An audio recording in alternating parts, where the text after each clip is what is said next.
Delhi ring railway Delhi की एक ऐसी रेलवे लाइन जिसके बारे में आज बहुत ही कम लोग जानते हैं। यहाँ तक कि अगर आप दिल्ली या उसके आसपास भी रहते हैं तब भी हो सकता है कि आपने इसका नाम भी कभी ना सुना हो। इस रेलवे लाइन को करोड़ों रुपए की लागत से बनाया गया था ताकि मालगाड़ियों को नई दिल्ली, पुरानी दिल्ली और हजरत निजामुद्दीन जैसे बिजी स्टेशनों को बाईपास करके निकाला जा सके। लेकिन बाद में इसे पैसेंजर सर्विस के लिए भी शुरू किया गया। प्लान ये था कि फ्यूचर में दिल्ली रिंग रेलवे को मुंबई लोकल की तरह डेवलप किया जाएगा, जिससे दिल्ली के लाखों लोगों को सस्ता और तेज सफर कराया जा सके। लेकिन आज जिस प्रोजेक्ट को कभी दिल्ली का फ्यूचर माना जा रहा था, वही प्रोजेक्ट इतिहास बनकर रह गया है।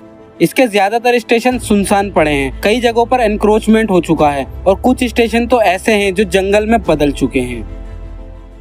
तो गाइस, स्वागत है आप सभी का एक और नई वीडियो में। यह है मेरा दिल्ली रिंग रेलवे सीरीज का एपिसोड नंबर 13 और ये कोई व्लॉग नहीं है बल्कि एक इन्फॉर्मेटिव वीडियो है जिसमें मैं आप लोगों के बार बार पूछे गए सवालों के जवाब देने वाला हूँ। जैसे कि दिल्ली रिंग रेलवे कब और क्यों शुरू हुआ, इसके पीछे क्या सोच थी, आखिर वो कौन सी वजह थी जिनकी वजह से इतना बड़ा प्रोजेक्ट फ्लॉप हो गया, और क्या फ्यूचर में इसके फिर से शुरू होने के कोई चांस हैं या नहीं। तो वीडियो को लाइक करके एंड तक जरूर देखें। आइए जानते हैं। तो कहानी शुरू होती है साल 1975 से। उस टाइम दिल्ली की आबादी तेजी से बढ़ रही थी और रेलवे नेटवर्क पर भी दबाव लगातार बढ़ रहा था। नई दिल्ली, पुरानी दिल्ली और हजरत निजामुद्दीन जैसे स्टेशन मालगाड़ियों और पैसेंजर ट्रेनों से भरे रहते थे। ऐसे में रेलवे ने दिल्ली में एक नई लाइन बनाने का फैसला किया ताकि मालगाड़ियां इन भीड़ भाड़ वाले स्टेशनों में एंट्री किए बिना दिल्ली को पार कर सकें। इसी सोच के साथ साल 1975 में दिल्ली के लाजपत नगर से आदर्श नगर तक एक रेलवे लाइन बनाई गई जो सफदरजंग और पटेल नगर जैसे स्टेशनों से होकर गुजरती थी। उस टाइम इस लाइन को नाम दिया गया दिल्ली अवॉइडिंग लाइन, यानी ऐसी लाइन जो दिल्ली के मेन स्टेशनों को अवॉइड कर सके। उस टाइम इसका मेन पर्पस केवल मालगाड़ियों को दिल्ली के भीड़ भाड़ वाले स्टेशनों से बाईपास कराना था। फिर आया साल 1982। इसी साल दिल्ली में एशियन गेम्स हुए। देश दुनिया के हजारों खिलाड़ी और लाखों लोग आने वाले थे। ऐसे में सरकार को एक ऐसे पब्लिक ट्रांसपोर्ट की जरूरत थी जो लोगों को तेजी से एक जगह से दूसरी जगह पहुंचा सके। इसीलिए साल 1982 में इस लाइन पर 24 नई पैसेंजर ट्रेनें शुरू की गई और इस लाइन का पहली बार सब अर्बन रेलवे के रूप में इस्तेमाल किया गया, क्योंकि यह रेलवे लाइन दिल्ली के इनर रिंग रोड के लगभग पैरेलल चलती थी और पूरी दिल्ली में एक सर्कल भी बनाती थी। इसीलिए इसका नाम पड़ा Delhi ring railway. Delhi ring railway लगभग 35 किलोमीटर लंबी एक सर्कुलर लाइन है। यह हजरत निजामुद्दीन से शुरू होकर दिल्ली के लगभग 21 स्टेशनों को कवर करती है और फिर वापस हजरत निजामुद्दीन पर पहुंचती है। इस पूरी जर्नी में लगभग 90 से 120 मिनट लगते हैं। दूसरे शब्दों में कहें तो ये दिल्ली के चारों तरफ एक घेरा बनाती है, बिल्कुल वैसे ही जैसे आज दिल्ली मेट्रो की पिंक लाइन शहर के चारों तरफ एक रिंग बनाती है।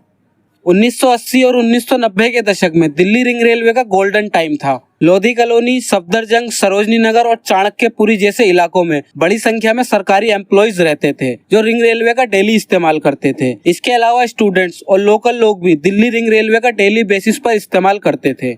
रिंग रेलवे का किराया भी काफी कम था। तब 1 रुपए में पूरा सर्किट की टिकट मिल जाती थी। बच्चों की टिकट सिर्फ 50 पैसे में मिलती थी। महीने की MST 15 से 20 रुपए में और स्टूडेंट MST 12 रुपए में बन जाती थी। इसीलिए हजारों लोग इसका इस्तेमाल करते थे। उस टाइम इसे दिल्ली के फ्यूचर ट्रांसपोर्ट नेटवर्क के रूप में देखा जाने लगा था। तो अब सवाल ये आता है कि अगर दिल्ली रिंग रेलवे इतनी अच्छी कंडीशन में था तो आज ये पूरी तरह से कैसे बंद हुआ। असल में यहीं से कहानी बदलनी शुरू हुई। दिल्ली की आबादी बढ़ती गई, शहर का विस्तार आउटर रिंग रोड और उससे भी आगे तक होने लगा, लेकिन रिंग रेलवे वहीं का वहीं रह गया। ना तो नए स्टेशन बने और ना ही स्टेशन तक पहुंचने के लिए अच्छी सड़कें बन पाई। और सबसे बड़ी बात, रिंग रेलवे को कभी बस नेटवर्क या दूसरे परिवहन साधनों से ठीक से जोड़ा ही नहीं गया। अगर आज भी आप जाकर देखोगे तो दिल्ली रिंग रेलवे के कई स्टेशन मेन रोड से इतने अंदर जाकर बने हैं कि आपको वहां पहुंचने के लिए कई किलोमीटर तक पैदल चलना होगा और इन्हीं स्टेशन तक जाने के लिए आपको कोई कन्वीनियंस भी नहीं मिलेगा। इसके अलावा नंबर ऑफ ट्रेन भी बहुत कम थी। इस रूट पर धीरे धीरे ट्रेनों को कम कर दिया गया था।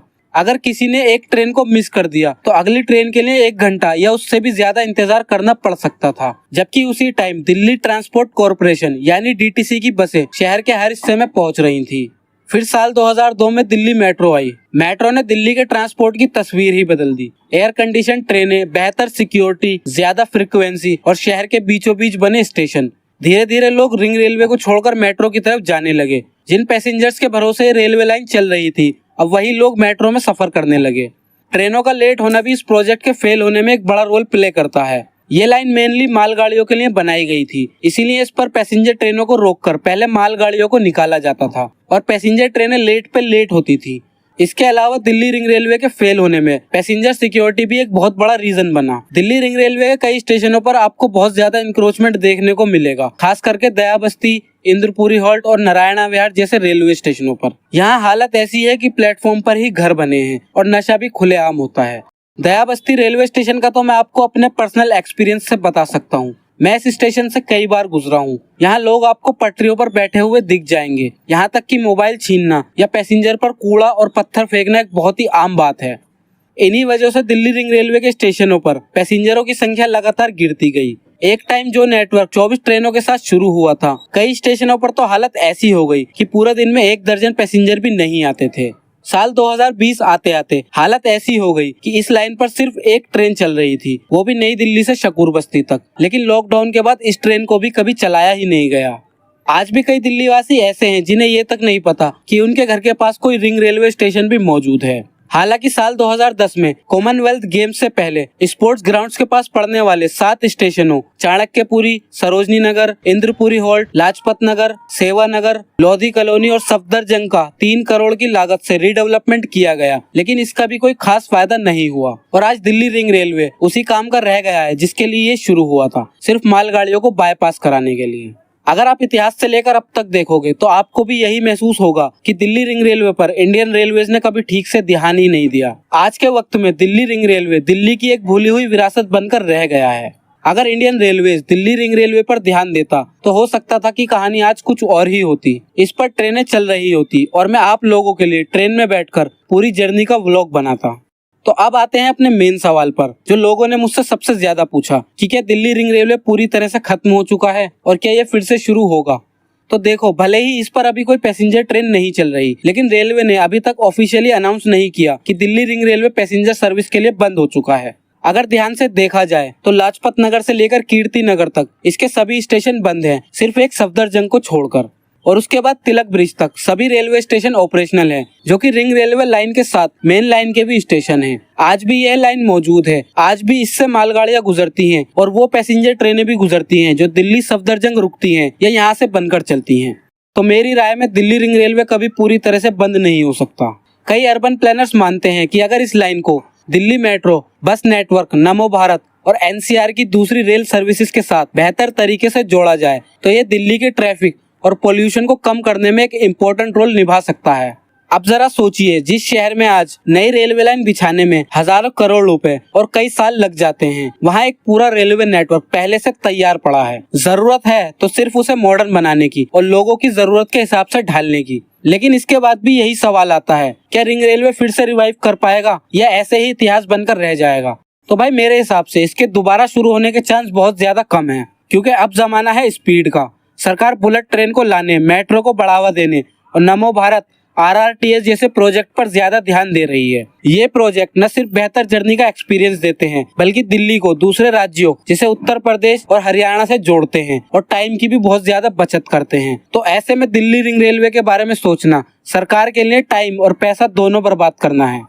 हालांकि एमपीडी यानी मास्टर प्लान फॉर दिल्ली 2041 में इसके रीडेवलपमेंट की बात की गई है। इसमें कहा गया है कि दिल्ली रिंग रेलवे को बेहतर बनाया जाएगा और इसे फिर से रिवाइव किया जाएगा। लेकिन 2041 को आने में अभी लगभग 15 साल बाकी हैं और किसे पता तब तक ये प्लान रहेगा भी या नहीं, और क्या पता तब तक मैं इस पर आपके लिए वीडियो बनाने के लिए मौजूद भी रहूंगा या नहीं।